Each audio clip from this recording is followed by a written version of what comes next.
I am very pleased to introduce Congressman Walter Jones, who was first sworn in the U.S. House of Representatives in 1995. I think that's what, ninth term in Congress? Yes, sir. Representing Eastern North Carolina. And he is a member of the House Committees on Armed Services and Financial Services. He's had a passion for veterans for a very long time. And I didn't know these two things, Congressman, but in 2010, Congressman Jones was named number 17 out of the whole group up there in terms of hardest working lawmakers. In 2004, a survey of top Capitol Hill staff conducted by the Washington magazine ranked Congressman Jones number 1 out of the 435 U.S. House members in the just plain nice category. So there you go. I first met the Congressman at a press conference on the war in Afghanistan. Jim McGovern, who's a Democratic member of Congress, and Congressman Jones were leading the way on trying to end the war in Afghanistan. And I heard him speak and was very moved by his testimony and how he was so moved by the experience of veterans that he met and their families, and some fallen soldiers and their families, and the impact that it had on him as a person of faith. So we began talking, and it led to an interview in Sojourners, which was really a lovely long conversation in his office one day. And you have read that interview. But what I was impressed about, I think, was, frankly, I've had many meetings up on the Hill with members, and the number of members of Congress who genuinely have decided to follow their heart or conscience or faith, even if it costs them re-election, I could still count on one hand. And Congressman Jones is one of those people. But he has been re-elected because people finally are impressed by integrity, whether they agree or not with their congressman. And so I am really enjoying a new friendship with the congressman. I think he has a story to tell. He'll tell you his story tonight and give you a chance. This is a rare opportunity for you all to sit with the congressman and our topic, of course, Congressman, is faith, social justice, and public life. So we don't just do politics here. And his reasons for opposing the war are not just political. They're mostly out of his own pilgrimage of faith. So it's a blessing for us to have you. And it's an honor for me to introduce to you a man of faith and integrity, and also a member of the U.S. Congress. Congressman. I'm going to pick up that information. Excuse me. I truly am very honored and pleased. Jim Wallis and I, as he said, I think for whatever reason, God puts people together, no matter what your faith might be or your religion. But for me, I think the best way I can get started is to go back. My chief of staff is with me tonight, Glenn Downs, and he's been with me 15 years, and I'm delighted to, no, actually 17 now, delighted to have him with me tonight. I would get lost trying to get to Georgetown, to be honest with you. I wouldn't even show up tonight, but it would. When I voted to, and remember, I do not have a military background. When I voted to send our young men and women to Iraq, I had gone to all the briefings by the previous administration.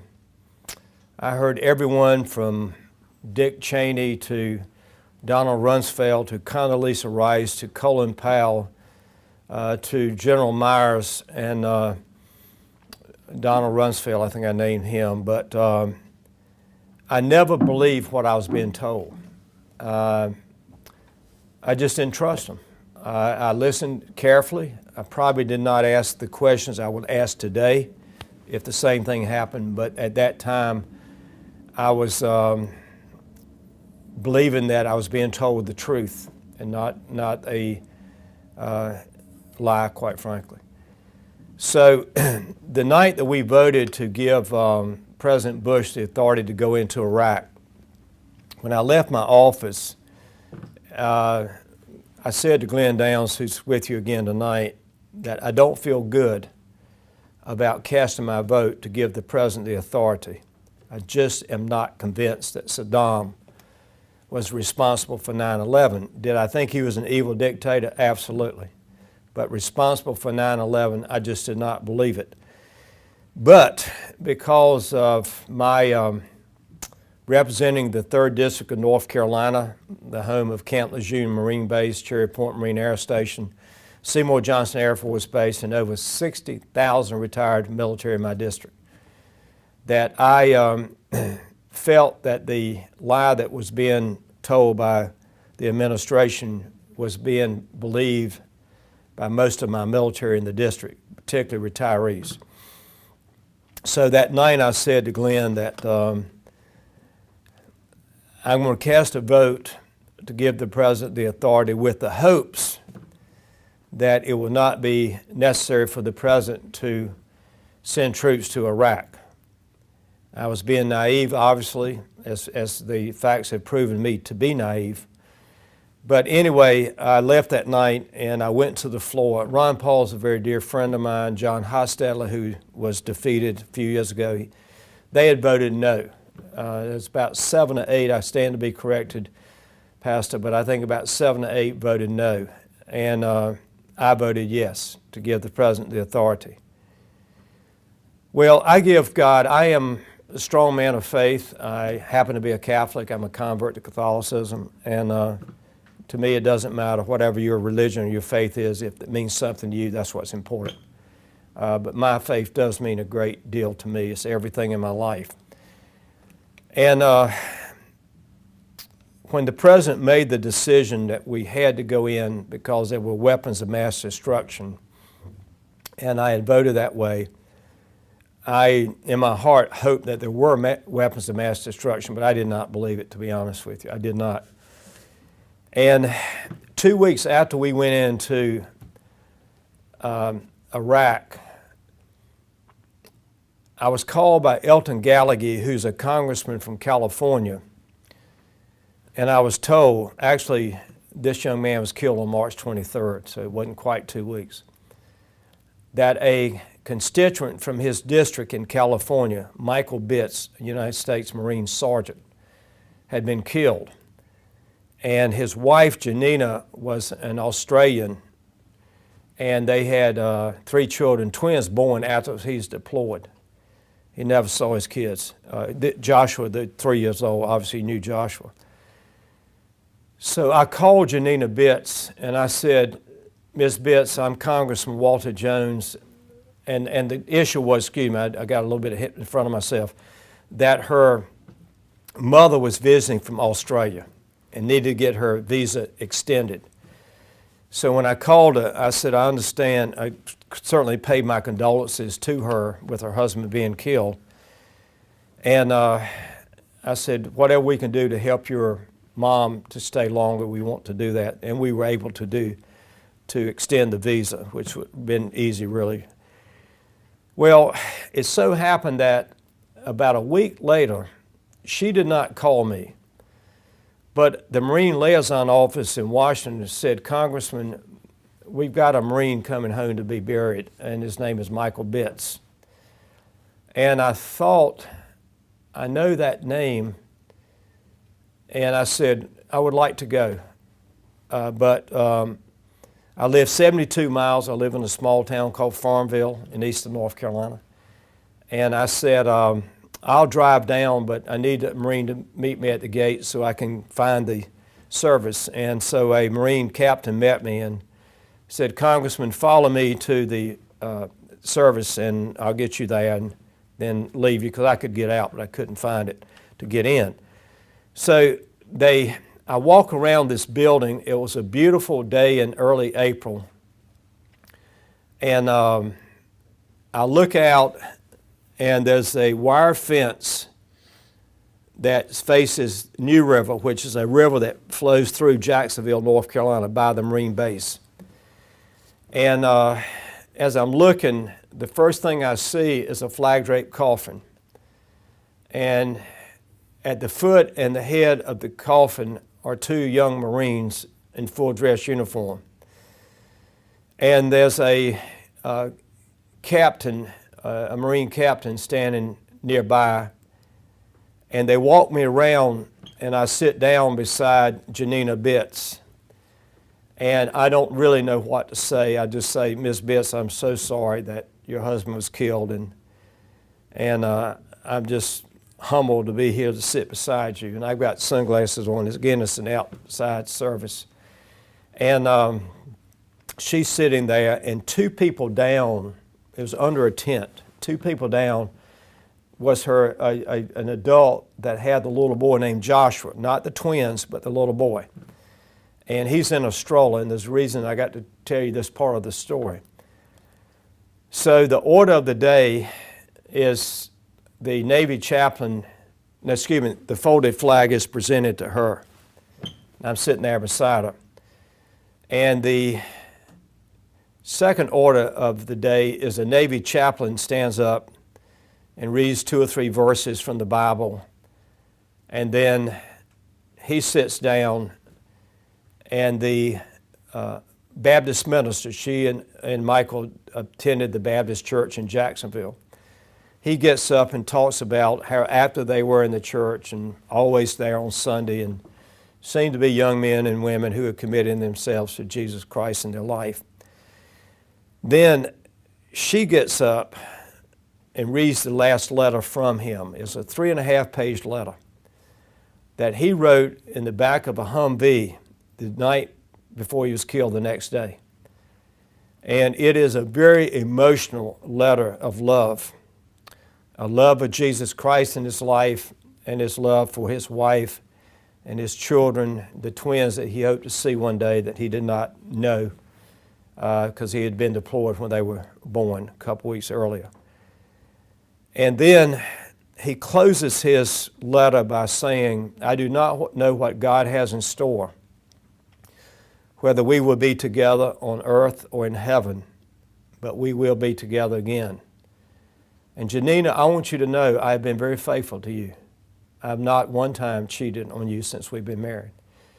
Well, she's reading this and she's crying and I'm crying. And I'm sure everybody behind me, I didn't look around obviously. But as she's reading this letter, the little boy named Joshua, at 3 years old, has little children's glasses on. And the Marine captain had moved around that side of the tent. And as she's reading this very emotional letter, and I'm crying with everybody there, the little boy, Joshua, drops a little rubber duck. I never will forget it. And the Marine captain walks over, and it was almost like he was on a cloud. It was so careful. And he stoops down, and he picks up the duck, and he puts it in Joshua's hand. And Joshua looks up, and all I can think is this kid will never know his father again. Will never know his father. So after the funeral and the service, and I actually have a photocopy of the letter, Janina wanted me to have it, and it's in my Bible in North Carolina, and I've never in any way done anything but read the last paragraph, which I almost recited word for word for you today. Well, on my drive back to Farmville, which is 72 miles, I'm thinking in my heart, God, why have I disappointed you? Why didn't I vote my conscience? And yet I get home and I tell my wife that this was probably one of the most emotional events in my life, and especially when I don't know the people. Certainly I talked to her by phone, but I didn't know her in person. And then, as God would have it, that December, my daughter Ashley gave me the book tape, Pretext for War by James Bamford. And I drive back and forth to North Carolina, and I listen to a lot of book tapes, but this book tape at that particular time, I listened to it from January till about the end of February. It was written by James Bamford. So I called James Bamford and asked him, Ron Paul is a very dear friend of mine, by the way, and asked James if he would have lunch with Ron Paul and myself. Ron Paul did not vote, I mentioned this earlier, he did not vote to give Bush the resolution to go into Iraq. So we have lunch with him, and I have then bought a book, Pretext for War, so I could highlight and turn to the pages and ask him questions. It just reaffirmed the fact that we were lied to by the previous administration to go into Iraq. So we spent almost 2 hours there, Ron Paul, Jim Bamford, and myself. And from that was a journey, and I'm going to not keep this too long because I want you to ask questions, but my journey to find the truth, because I think Christ taught the truth. And those of us that are not willing to seek the truth, then we are disappointing our faith, whether you be Jewish or whether you be Muslim or whatever. If we don't seek the truth, then we're not following the teachings, whomever that might be in your religion or your faith, because truth does matter. So I started with Karen Katowski. Karen Katowski was on the inside of the previous administration. She worked with the Department of Defense, and she saw the manipulation by the neocons as they would get the intelligence from both agencies, all agencies, and then they would manipulate and write the intelligence and send it up to Rumsfeld and to Cheney. So she saw the manipulation taking place, and when I sought her out, she had left the Air Force. She was a colonel in the Air Force, retired. She came to my office in Washington in the Cannon Building. I'm now in Raven, but the Cannon Building. And I never will forget, I had a young student graduated from NC State named Colby Pons. He worked with us at the time. She came in, and I said, I've read articles about you saying that there was a manipulation of the intelligence. She said, yes. She actually cried in my office and said, if I had not worried about being court-martialed and just taken one of the emails, I could expose the deception by the administration, manipulation by the administration. So then after that, I went to General Zinni and asked him. He had been Central Commander over Iraq, and he was in constant contact, he told me, with the Richard Butler, UN inspector, that they knew that Saddam wanted weapons of mass destruction, but he did not have them. He further stated that everything that they had watched for 12 years, Saddam, his weapons were so degraded that they couldn't even shoot. His example was the paint off of a plane. Couldn't even shoot a plane down, much less shoot the paint off of a plane. He had nothing going for him, nothing. Then on, and I want to kind of bring this to get to an end because I want to talk a little bit about this letter I've been written. I met with General Greg Newbold, and he was a 3-star Marine general that wrote this article in Time in 2006. And he says in this couple of points I want to read to you very quickly. In 1971, the rock group The Who released the anti-war anthem, Won't Get Fooled Again. To most of my generation, the song conveyed a sense of betrayal by the national leaders who had led our country into a costly and unnecessary war in Vietnam. Then he further stated that I was a witness and therefore a party to the actions that led us to the invasion of Iraq and unnecessary war. Inside the military family, I made no secret of my view that the zealots' rationale for war, made no sense. And I think I was outspoken enough to make those senior to me uncomfortable, but I now regret I did not more openly challenge those who were determined to invade a country whose actions were peripheral to the real threat, Al-Qaeda. I retired from the military 4 months later. He further stated, and I'm going to leave this, and Pastor Wallis can make copies for you if you want to see it again. But he said, some of the missteps included the distortion of intelligence in the build-up to the war. So my journey to get to the point, and then I get to Afghanistan and close and start taking questions, was that I found out that we had been misled by the previous administration, and nobody has ever answered for it. As you will see, I have written over 10,400 letters that I have signed to families and extended families. The second part of the letter, which is words from Roosevelt that he wrote to families during World War II. And in 1999 in Winston-Salem, North Carolina, where the VA is located, Veterans Administration, I visited a friend of mine named John Montgomery, who's now retired. He's a Vietnam veteran. And I knew I had never seen this letter on his wall. It's this second part. Let me read it to you very quickly. I think you can hear me okay. It says, he stands in the unbroken line of patriots who have dared to die, that freedom might live and grow and increase its blessings.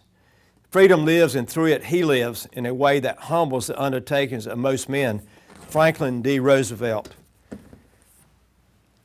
I had not seen that prior to 1999, and when I saw it, I said, John, I would visit once or twice a year just to thank them for all the work they do with my office with the veterans down in my district.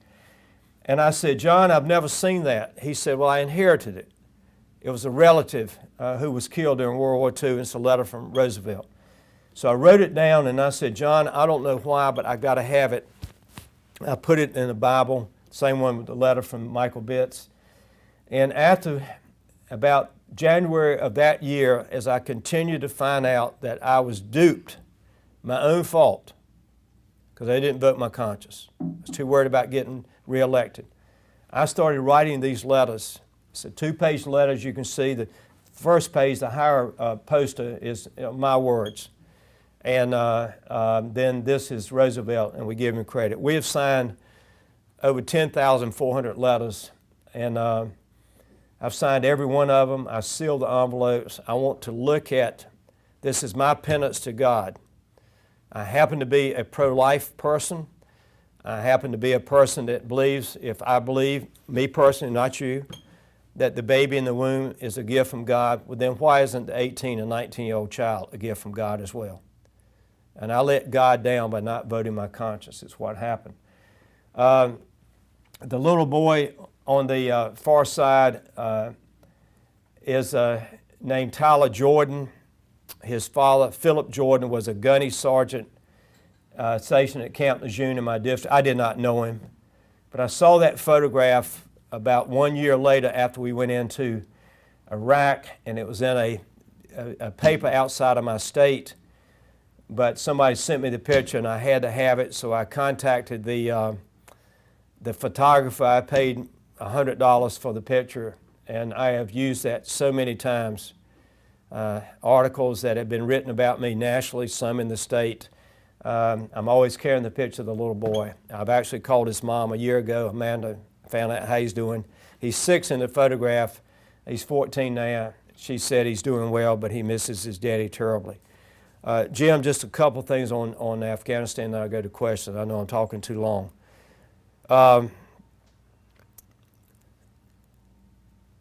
We have done all we can do in Afghanistan.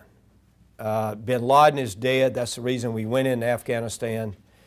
Al-Qaeda has dispersed all over the country, all over the world, excuse me. We're spending $10 billion a month. It's borrowed money.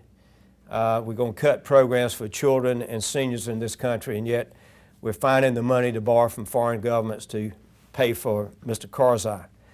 I'm going to leave with you tonight what I'm carrying around in my district. 21 months ago, I called a former commandant of the Marine Corps. I can't say his name because they're taping me tonight. I told him I would not use his name in the committees. I'd not use his name on the floor of the House or newspapers because he says active duty generals don't give a damn what retired generals think. So therefore, I don't use his name that can be printed. But the former Commandant of the Marine Corps for 21 months has been helping me with questions for Petraeus, for Mullins, for Gates, and of course now we've changed the leadership, but it would be for them as well.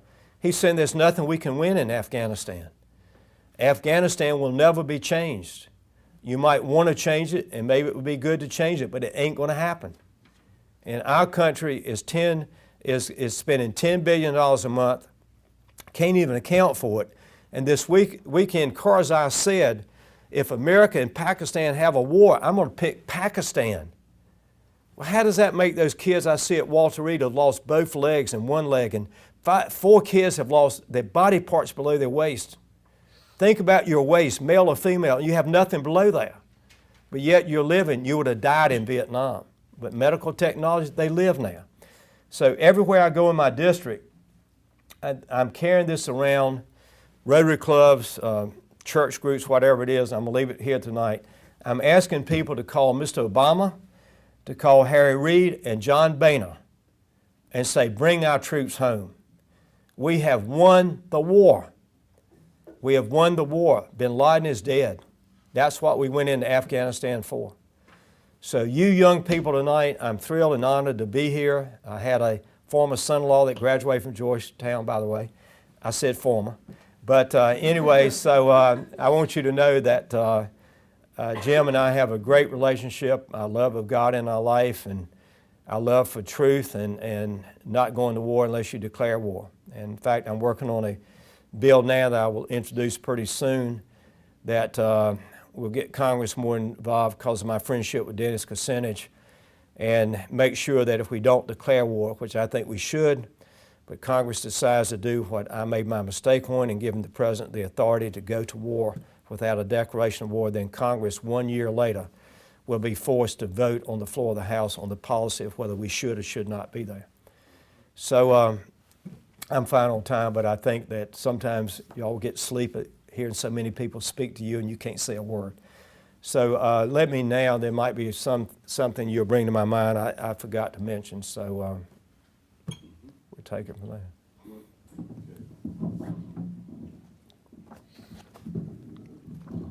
Why don't you come on back down here and sit and just Okay. We're coming to a long day of standing, so we'll let you sit here. Can we too. just pass this around? Maybe, Yeah. maybe there might be a question from the statement under the picture of the flag draped coffin is from the general that I can't say his name. They're his words, not mine. Mm-hmm. Well, thank you. Thank you for coming in after a long day and being with these students. They've been looking forward to this, and so have I. When you and Jim McGovern first sort of together decided to push this, it was kind of a lonely trek. And since then, there has been growing support on both sides of the aisle for questioning this war in Afghanistan. What is the mood now, the sense now in the Congress about the war? We've now had the 10th anniversary. We've passed that. Karzai saying another outrageous thing this past week. So where do you see the issue now in the Congress among your peers on both sides of the aisle? Well, my hope is, and we did, Pastor Wallis made reference to it was called the McGovern-Jones Amendment about 3 months ago, that would give guidance to the President as far as bringing our troops out before 2014, 2015. And we came within 9 votes of passing it. And for the first time, I was so amazed that we had 25 Republicans to vote with us, meaning I'm a Republican, to vote with us to bring our troops out of Afghanistan. It's kind of ironic. I'm getting to a point. We had the North Carolina State Fair. It's a big fair in our state, Raleigh, North Carolina. And the North Carolina Peace Coalition had a booth, and one of my staffers happened to be up there 10 days ago and walked by the booth, and it says, "Bring our troops home from Afghanistan." And so she picked up some information. So last Tuesday I was speaking to the students at Duke University Law School, the tax section, about the bill about returning freedom of speech to our churches and synagogues. And so I met with one of the representatives of the North Carolina Peace Coalition prior to speaking to the students at Duke, and I'm trying to get them. I want to do a rally at the state capitol before Christmas if we can get a big number of people, and maybe 400 or 500.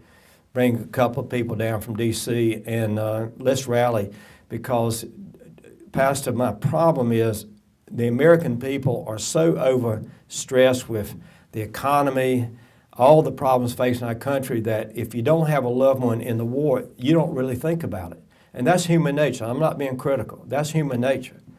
But, you know, I'm signing 10,000 letters. Every weekend I'm signing letters, so I'm not going to let this leave me in my mind until this country wakes up and understands we can't keep taking care of the world.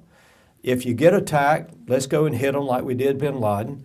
Let's do what we have to do. But America is not where she needs to be any longer.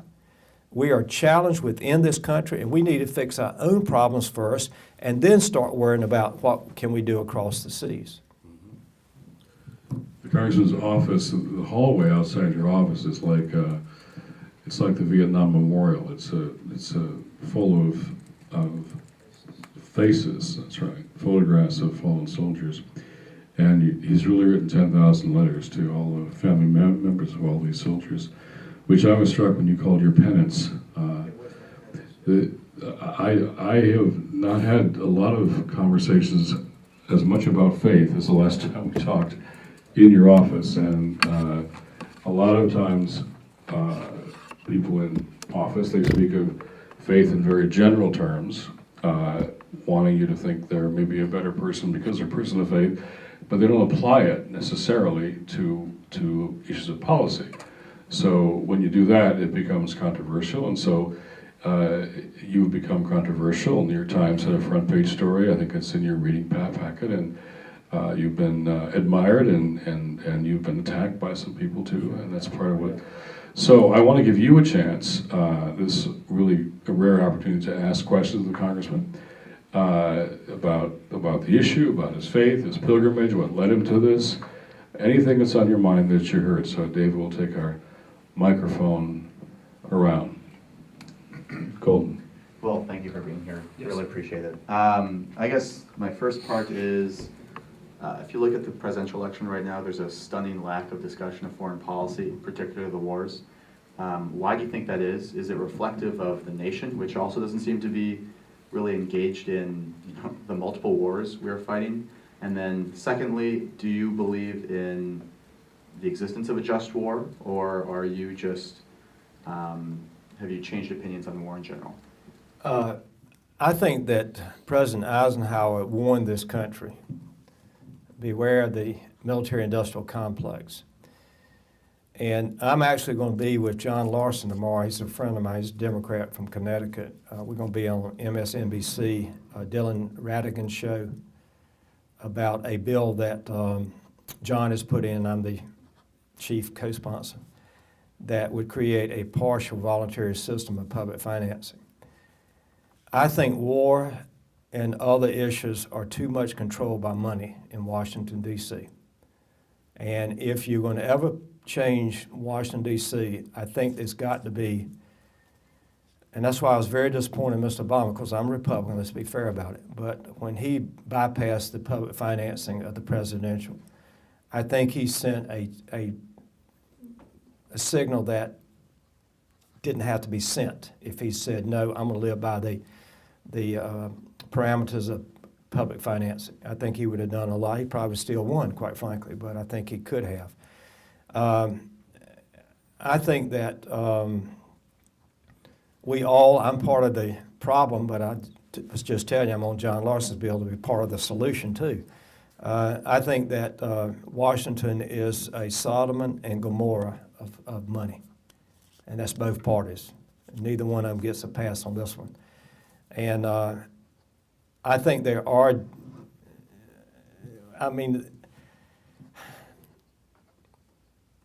I think there are wars that could be considered just wars. I think whenever another country attacks a nation or a country, that country or nation has a right to defend itself. So that would probably lead to some type of fighting or war. it's where I don't think Mr. Obama was right to bomb Libya, quite frankly. I'm on a lawsuit with Dennis Kucinich and Jonathan Turley from George Washington University, and 5 Republicans and 5 Democrats. And it's not whether Gaddafi was an evil man. I don't think any of us question that. But it's how it was done. It was just a total bypass of Congress. And if this country is your country, your young people, you're the future leaders of this country, if it's going to survive, then we've got to have certain guidelines in the Constitution that shows us how we should do these things. And we have just for so long allowed the executive branch to neuter Congress. But I don't blame the executive branch as much as I blame the Congress. That's why, again, I'm trying this bill with War Powers. I went to, thanks to my friendship with Dennis Kucinich, Professor Jules Lobel is at Pittsburgh University. He is a constitutional law professor, and he is the one that's been helping me for 6 months to draft this bill.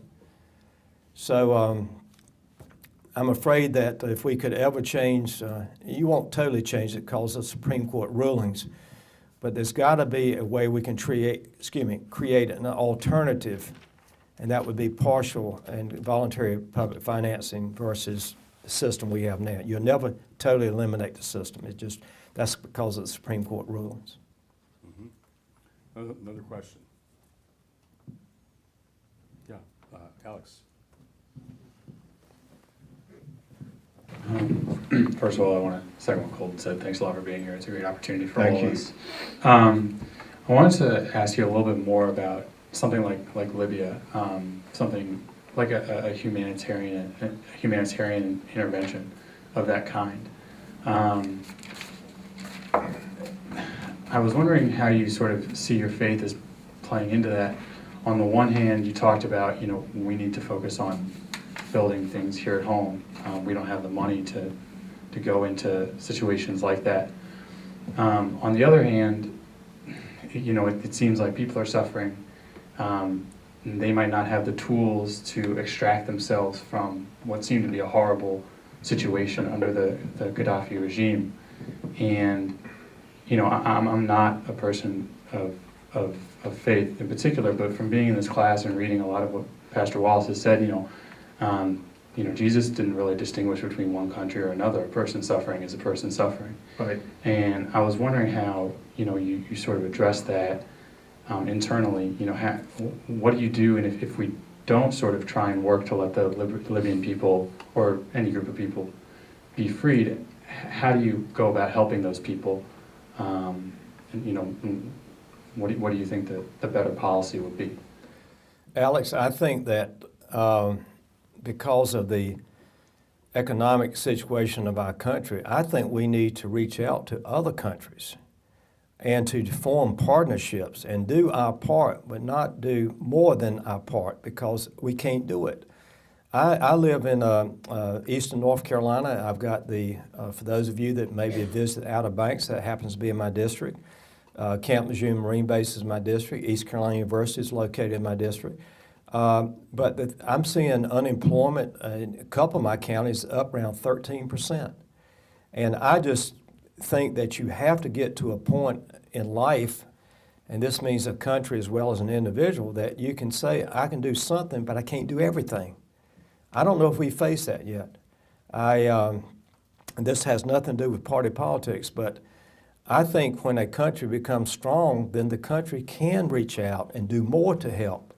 But when we've got unemployment as high as it is, we can't fix the bridges, we can't fix the roads, we can't fix the schools, until we get ourselves moving in the right direction, I don't know how we can you didn't say be the policeman, but the diplomat of the world. I really don't. And I think certainly I'm a weak person. I'm not the smartest guy in the world, but I firmly believe that when you feel good about your family situation, then you're going to do more for your neighbor's problems. But I don't feel good about America right now. I really don't. This has nothing to do with Obama. I think he's a good and decent man. I think he's highly intelligent. But I just think America continues to try to be the policeman of the world and the diplomat of the world, and it's kind of a joke. It's a sad joke.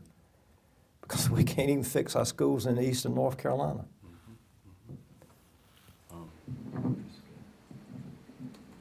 Trent?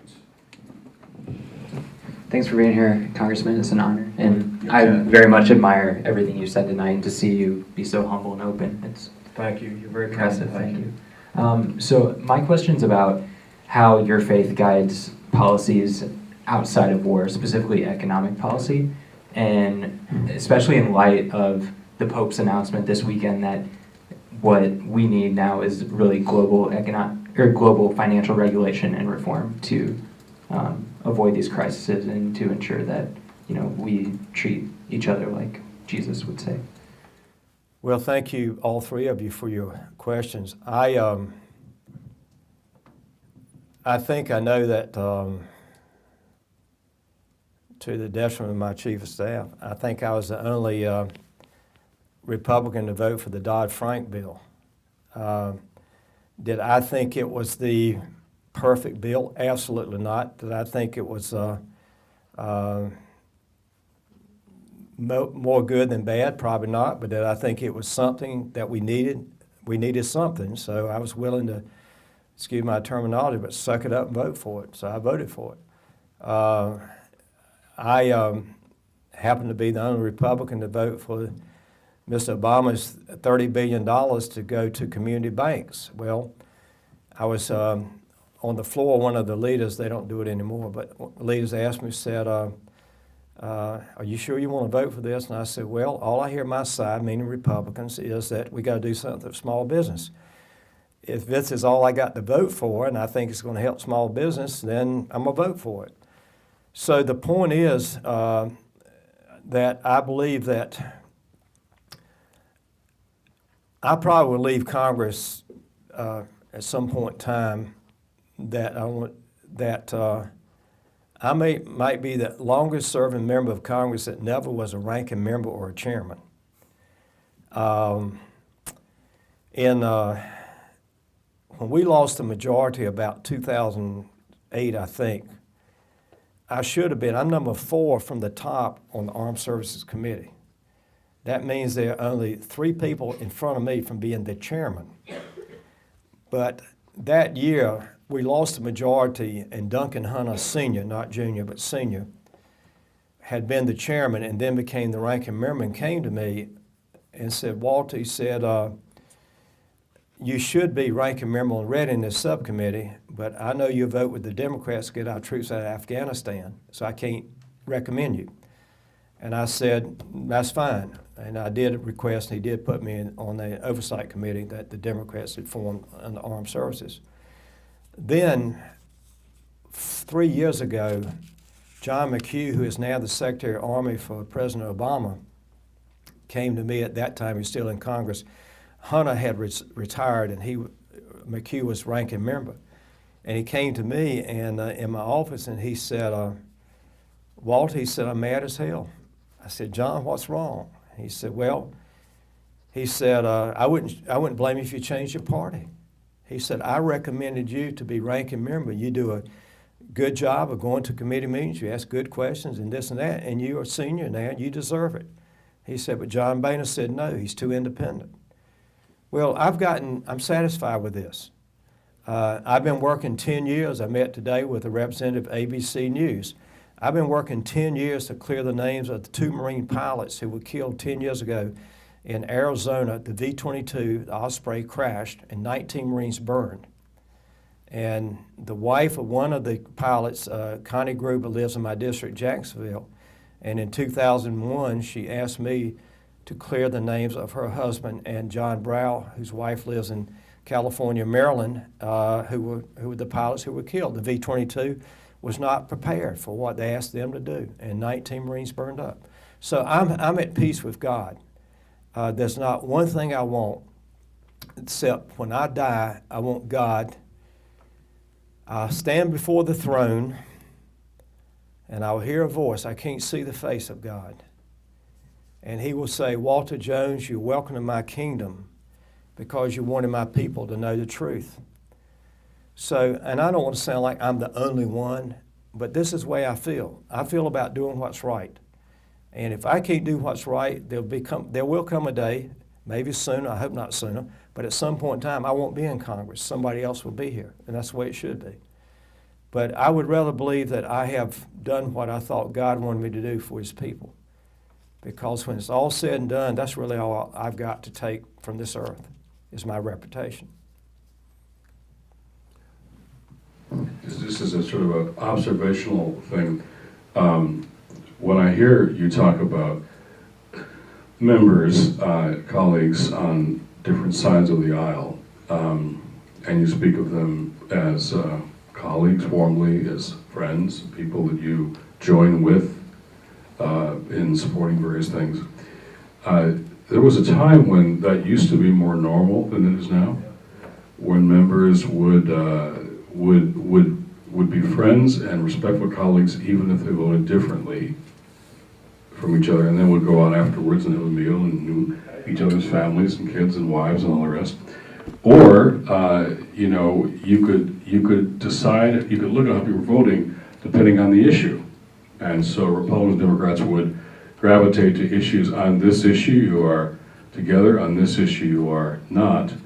But there's a back and forth. There's a conversation back and forth, and not a strict, straight, predictable party discipline on all sides.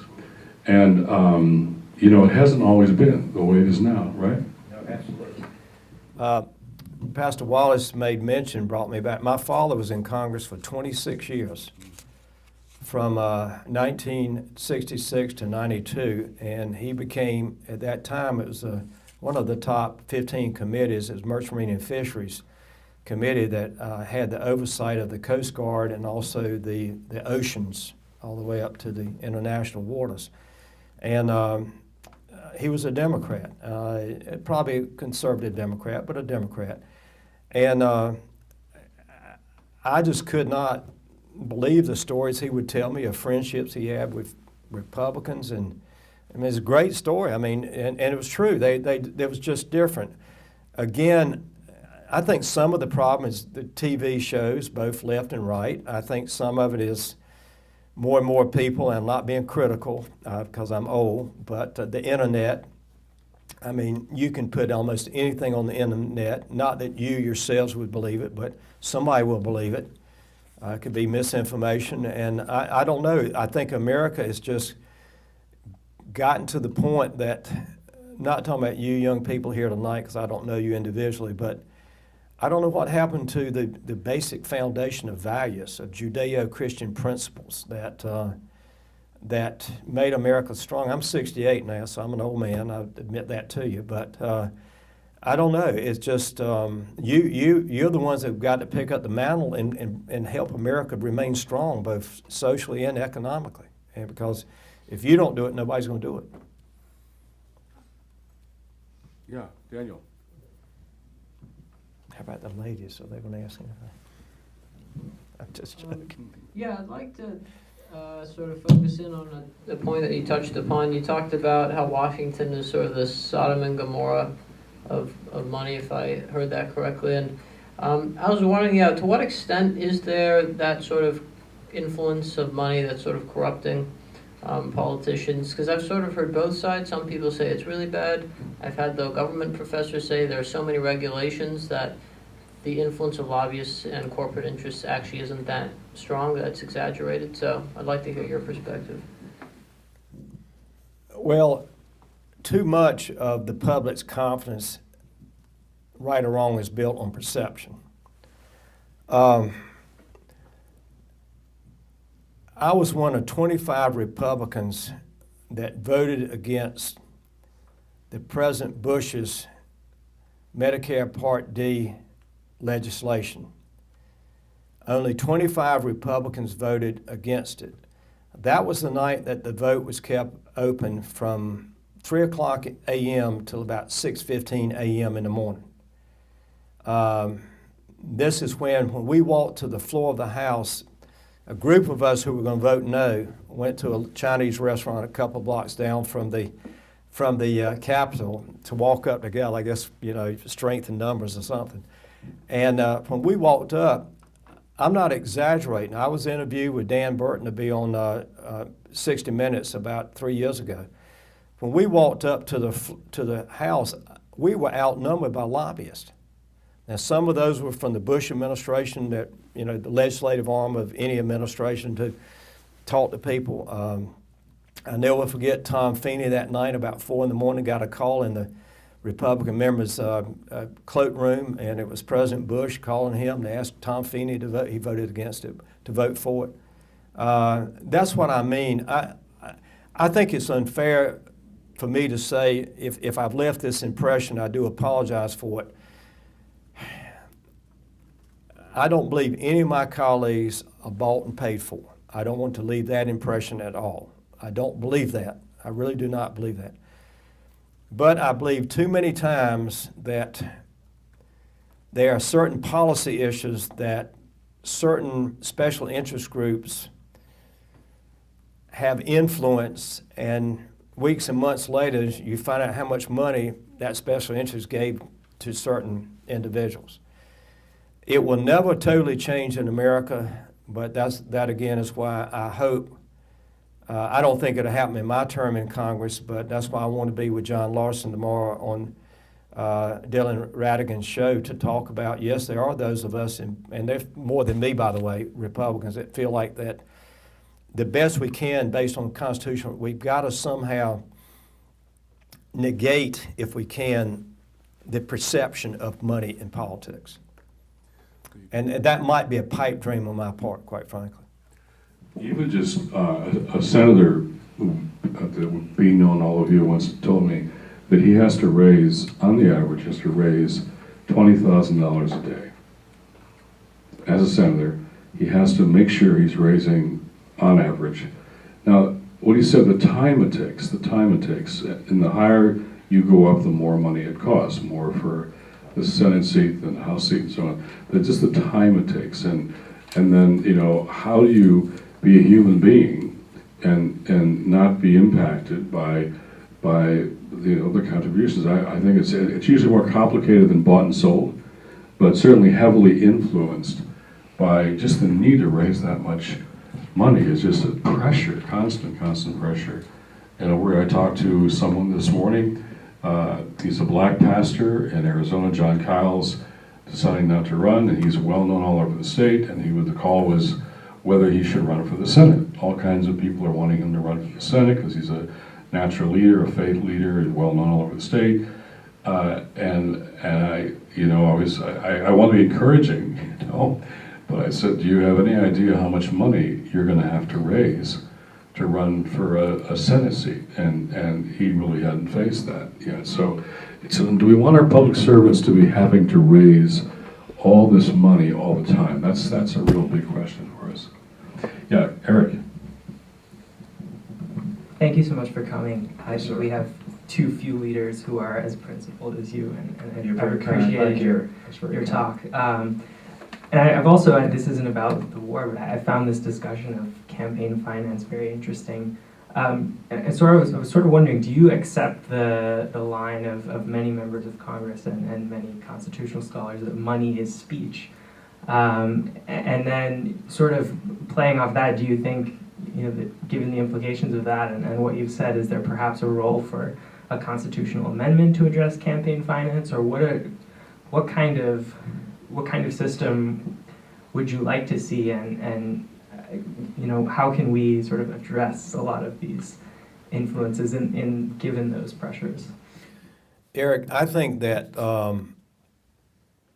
we are somewhat limited with options because of Supreme Court rulings, and that takes years if you challenge those, as you well know. I think, and I would hope that maybe this class would, Dillon Radigan has got a website that you can say we need to get the money out of politics. I actually went to John Larson because this is John's second or third year of the bill, and I've been with him every time as the Republican. There are 2 or 3 other Republicans on the bill too, by the way. And I went to John recently and I said, I watched Dillon Radigan from time to time, and I'm hearing all this, so you get the money out of politics. Let him know that some people are trying to do it now. So John got his people to call Dillon Radigan, and we're going to be on a show tomorrow around 4 o'clock. But I think it's going to take, it won't happen in my lifetime. I'll be honest with you. It just won't happen, no matter what I would like to see happen or not happen. But it could happen in your lifetime. And that's going to take young people like you across this nation to say, I want this government to come back to be my government. And you've got to make it happen. Wherever you go when you finish at Georgetown or whatever you end up doing, I'm telling you, if you don't, it will never change. It will never change. And yet it can change. And that's why when Pastor Wallis invited me to be here tonight, I was honored and humbled and thrilled, quite frankly, because anytime I can speak to young people, I'm the present, you're the present and the future. I'm not the future, I'm the present. And all I can do is what I can do now, because you are the future leaders, no matter whatever you end up doing or whatever God wants you to do. But to me, I was very disappointed with the Supreme Court ruling the Citizens case. I think it went too far. In fact, I actually told Chris Van Hollen that I would support his bill, but when they made an exception and took one group out, I went to him and I said, Chris, I can't do it. I was going to take heat for it across the board, but everybody be treated fairly. When you start, and I understand why they did it, it was the gun people. And John Dingell said to Chris Van Hollen, if you'll take them out, NRA, I guess, you take them out and we can pass this bill in the House. And I told him, I said, when you make one exception, I might have an exception I want you to make, but I was willing not to ask for one. And he understood. He's a great guy. He's a bright guy. But you young people can make the difference. And I hope that you will, whatever your journey of life is. Just, you know, this is a great nation. It can be great again, but it cannot with special interests influencing too many decisions. Dale, please. Oh, yeah. You're the first lady. Well, not the first lady, but thank you so much for coming. I know Reverend Wallis was talking about the sort of divisive climate in Congress today, and I know you talked a lot about your friendship. You referred to it as a friendship with people, many legislators from the other side of the aisle. And I think a lot of what this class is about building common ground between maybe differing viewpoints based on faith or other perspectives. And I'd be curious to hear sort of if you could expound on that and talk about what it's like to build common ground with someone that might be very politically different from you. And I know Congressman Kucinich, for example, is also a Catholic. And I don't know if that's based on your shared faith. Well, actually, Dennis and I developed our friendship over war. And just like Jim McGovern, I am a pro-life Catholic. And I think they are more pro-choice Catholics. But it's kind of like I've been married for 46 years, and I think many times my wife's very independent. She's much smarter than I am, by the way, and I would admit that, as I have to strangers tonight, but she is. But you can make it work if you will try, and if you try to be willing to give a little bit, but not your principles. Stand for your principles. Don't ever give up on those, but yet you're willing to say, Jim McGovern, you and I don't agree on pro-life issues, but what can we do to save the lives of our 18, 19, 20-year-old kids and get this war over and bring them home? So you can find the common ground, and it can be more domestic issues than war, I realize that, but it's a matter if you want to, and be willing to take the hits for trying to develop the friendship. I don't, of course, I'm 68 again. That's a big difference where you are. But my time on earth is short compared to yours. And I think when I stand naked in front of God, it's just going to be judged on what did you do for my people? What kind of person were you?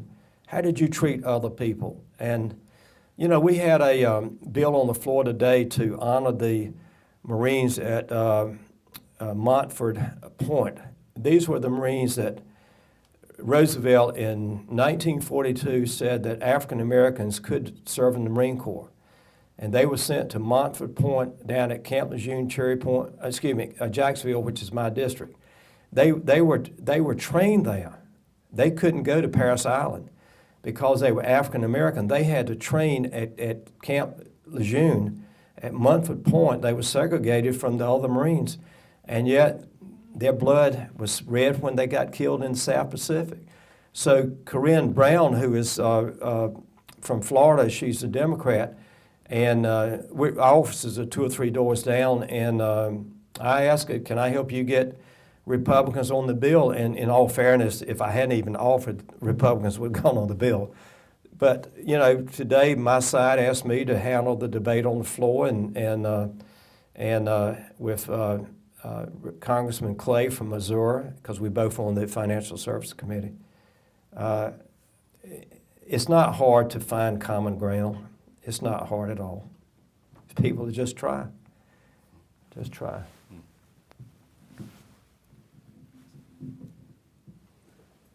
Sure, Colton. Again, I guess I have 2 parts. The first is among your colleagues and sort of among party leaders, almost particularly, do you think that they truly feel similar to you on this, but they just haven't spoken up yet? Or do you think they, or some of them, or what portion of them, truly do believe in the wars we're fighting? And then the second question is, you come from a district with a lot of military in it. How did you convince them or argue to them or defend your view on this and do it successfully? Well, the tough time for me, politically speaking, was when I came out in opposition to the war in Iraq. I really was getting beaten up pretty bad. I'll tell y'all a quick story. It's kind of funny, but it ties into this. I had hired a young lady from Notre Dame when we needed a press person, and my chief of staff and the lady that was my office manager at the time, we reached out to 4 or 5 different colleges, one being Notre Dame, and hired this young lady named Kristen Quidley, almost sight unseen, not quite, but almost. So she came to work for me, and it was about in her 10th month, she decided that she wanted to go to law school. Her daddy, she was the only child from New Jersey. Her daddy was a lawyer in New Jersey, and so her boyfriend, Drew, I can't think of his last name, was 1 year behind her at Notre Dame. So before the news conference, where all hell broke loose for me, quite frankly, politically speaking, she told me that she was going to law school, and she was very sad. She cried, and I was crying too. But she's a sweet girl. But anyway, I said, well, when you go back to Drew's graduation, you go back to the School of Journalism at Notre Dame, and you choose your replacement. She said, you don't want to know who it is? I said, no, you just call me, tell me it's a boy or girl, and if you think they can do the job. So she chose Kathleen Joyce from Cincinnati. And so Kristen, told me, she said, I can work with you for about 2 more weeks, and then I need to go back home and then go to law school. So Kathleen comes down, sweet girl, great girl, young lady now, but for 1 week, Kristen's there, and then the next week we do the news conference with Dennis Kucinich, Ron Paul, Walter Jones, and Neil Abercrombie. Neil now is governor of Hawaii, by the way. Neil and I had voted for the resolution. Dennis and Ron had not. So after that, my district went wild. I was called everything in the books and needed to leave Congress, be impeached. Of course, you can't impeach the Congress, but anyway, all that was being said and written.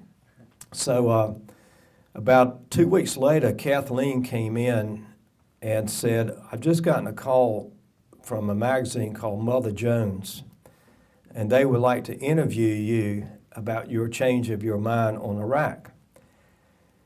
So I didn't know what the magazine was, and I said, well, Kathleen, what is Mother Jones? She said, well, I think it's a Catholic magazine. So my chief of staff, who's sitting in here tonight, is a strong conservative, and like all of us as we get older, can be somewhat cynic, but anyway. So I go in after Kathleen leaves, And I said, Glenn, I have been asked to be interviewed by Mother Jones magazine. And Kathleen thinks it is a Catholic magazine. He said, Catholic? Hell, it's a liberal rag out of San Francisco. So I was interviewed, and they did a magnificent job of doing I think, a very fair article. And they went down to my district, and I mean, people that disagree with me just said, well, we're going to vote him out of office next time. And we were challenged, and I received almost 60% of the vote in a very, very difficult primary because of my position. But, I don't say it, and I hope that Pastor Wallis will photostat these 3 pages for you next time you have a meeting and just see that Newbold, what he said was true. We were manipulated with the intelligence. And sadly, now one thing I left out very quickly. When I came out against the war in Iraq, Senator Chuck Hagel from Nebraska, who I love and respect, he called me. He had already come out against the war in Iraq. And he said, Walter, I didn't know him. I was so excited when I saw that he called. I said, Chuck Hagel's calling me, Senator Hagel. I can't believe it. And so I called, and 2 weeks later I went to his office in the Russell building, and we had tea one day, and he said, took a lot of courage to do what you did, and I want you to know something. I want to help you understand there were never weapons of mass destruction. So he had Eric Rosenbach, who was on his staff, a Army officer and intel officer, to spend about 5 weeks with me to look at all the maps that the Senate was looking at. It was never there. And Eric actually came to my office in the Raven building a couple times with the handcuffs on the briefcase and his wrist to show me the maps. And Hagel wanted me to know I was right in making my decision, whether I got reelected or not. I was right. So I don't know. I hope all of y'all will have if you choose to run for office. It's a great privilege to serve. I was in the state legislature for 10 years. I never served locally. My father did, but I didn't. But it is a privilege, and I think in a way, if you go in there with the right attitude and realizing what you're trying to do is not for you yourself, but for the greater good of the people, you can accomplish a lot of things if you're not looking for the credit. You can. I'll just add one thing that you probably wouldn't say, but you wouldn't say. I have observed often that, the poll numbers for members of Congress are let's say they're quite low. But what people do admire is integrity. Even if they disagree with a member of Congress on something, they don't always just vote their issues. They do care about the character of their representative. And I think of Tony Hall in Ohio, my old friend Republican Mark Hatfield in Oregon, who would make people mad. He came out against the war in Vietnam as an evangelical Christian, one of the very first, just like you in Iraq and Afghanistan. He got letters, dear former brother in Christ. A lot of letters like that. And yet, people saw an integrity in them that even though they disagreed with a policy point, they wanted someone that represented them with that kind of integrity. So I think that does, now I know other members of Congress who have taken strong stands and things have lost their reelection. So you are risking reelection when you go against, as you were saying, the party, your colleagues, your party leaders, or what the media is saying. But I think integrity does still count in politics for a lot of voters. Other questions, comments? Trent, and then back to Daniel. As you talked about, we all understand the bureaucracies in government are extremely dense and a lot of times not very transparent, especially like you mentioned with the Pentagon. And the fact that there were people inside who did see the data being manipulated, but were afraid of reprimands and therefore would not speak out. So I was wondering if you have looked at any, have any sorts of policy ideas to prevent that from happening again. I know, on one extreme, WikiLeaks is like an avenue that would hopefully prevent something like this, but a lot of people say that's very extreme. So do you have any ideas for something maybe more regulated? Well, not as far as the regulations, but you cannot get anyone in Congress today, either party, to look into the manipulation of facts to go to war, whether it goes back to Vietnam or Libya or wherever. We are putting together a national commission. Bruce Fine, who is a constitutional lawyer, is part of this group. Larry Wilkerson, who was Chief of Staff to Colin Powell. I am part of the group. Gareth Porter, who is an international reporter that many people know. He writes stories from all over the world. Tony Schaefer, who is he's on Fox and MSNBC. He's a special ops retired colonel, United States Army. And Chris Farrell with the Judicial Watch. And we're trying to put together a commission to look into deception and manipulation of intelligence to justify wars. This isn't exactly what you're asking, but I don't know. If we had the draft, I think there would be more outrage about Iraq and Afghanistan, but we don't have the draft. So we think that, of course, we're going to have to raise money from the private sector, but I've called General Zinni. I've talked to Senator Hagel. He thinks it's a great idea. Each one of us took 4 people that we would call. I've called Karen Kotowski. She thinks it's a great idea. This, again, goes back to my faith in a way. I think the truth matters. I don't think there can be a strong country if you don't demand the truth from those that you elect to be elected officials or policymakers. And if we don't, then I think we will continue to crumble. Daniel? Yeah, do you think, like, for President Bush's decisions to go to war and even Obama's decisions to continue in Afghanistan especially, what do you think the real reason is? I don't know, this is just my perception, but President Bush seems to be like basically a pretty honest guy. So does President Obama. Do you think they were misled by maybe some of their own people, or that they consciously maybe are being not completely honest? Well, with President Bush, I think it was the influence of Dick Cheney and Donald Rumsfeld. And I've actually been told that by Larry Wilkerson, who was the Chief of Staff to Colin Powell, and sat at the table, the big table, when they talked about this war. I think Bush is probably a really good and decent person. I really don't question that. But I think that he was overly influenced by those 2 that I named and maybe a few others. I think with Mr. Obama, I actually spoke to the White House today. They called me Friday and told me that Mr. Obama would soon be announcing that he was bringing the troops home, and I'd been very outspoken. I mean, they called a lot of people. I don't think I was the only one, but they called me. And I actually called him back today, and I said, Adam, he used to work with Jim Clyburn, and I said to Adam today, I said, Adam, I'm going to tell you with what was said by Karzai over the weekend about supporting the Pakistanis against the Americans. I said, for God's sakes, why are we still there spending money we don't have?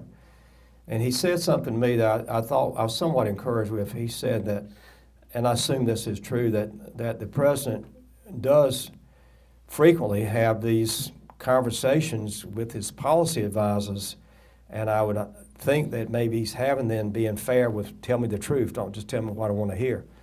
But as I said to him today, I said, 2014, how many more kids have to die and lose their legs? And then we end up leaving, and it's like we never were there.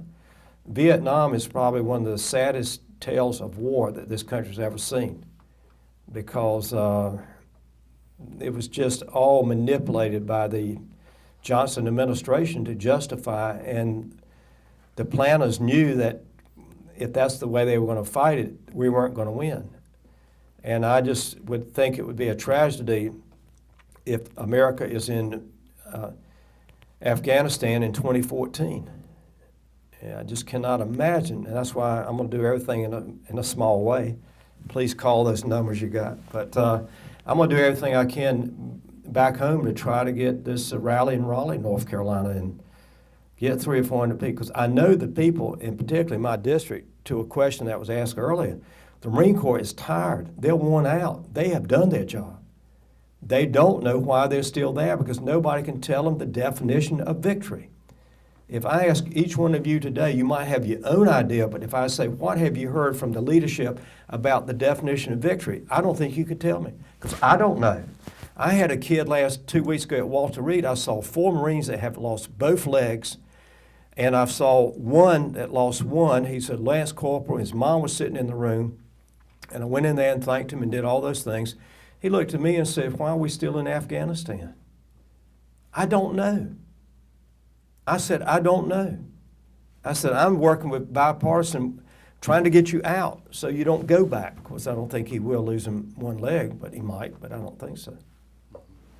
You know, for us old guys here, you know, Vietnam was a very formative experience for us. And when I go to the wall, I don't go very often. When friends come to my town, they want to see it, and I take them over. And it's still a very emotional experience for me.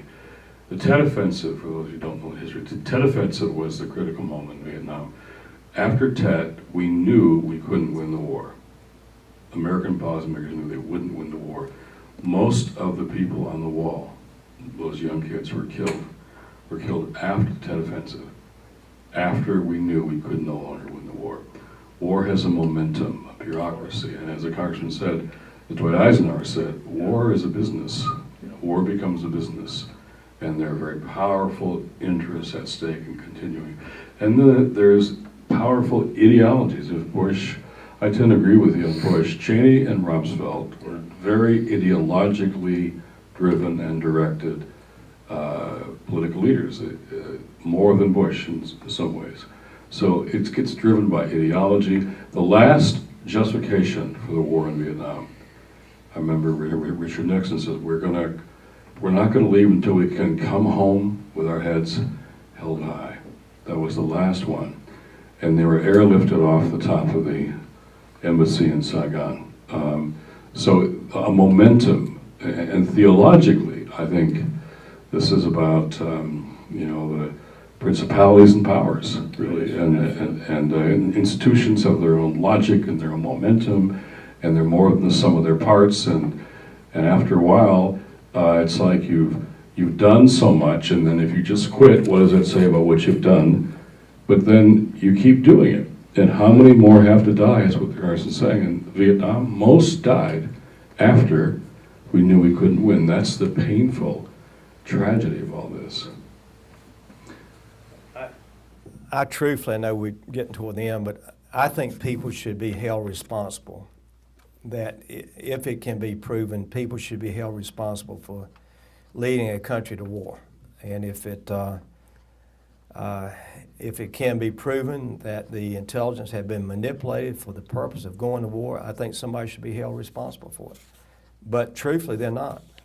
I had a bill that when the Democrats became the majority, that would amend a certain section of the public law, and I can't remember it right now, but it would say that if the Congresses of the future, and it did not deal with President Bush, I'll make that clear, because I couldn't have gotten it passed, but anyway, that if the Congresses of the future could prove that they had been manipulated and lied to go to war, that they could prosecute the administration, and the leader would be the president, I guess.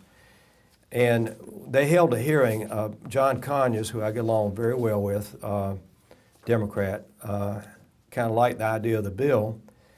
So he had Bobby Scott to hold a hearing. Well, when you hold the hearing, you get people like Bruce Fine, and of course the anti to the bill. The Republicans got a couple of constitutional type people who were leaning to the right. But the funny thing was, that bill would never move because neither side wanted to see something like that become the law. And that's why I mean about you tonight. You young men and women are the future of this country, and whatever you learn here at Georgetown in this class with Pastor Wallis, whatever, stick to your principles.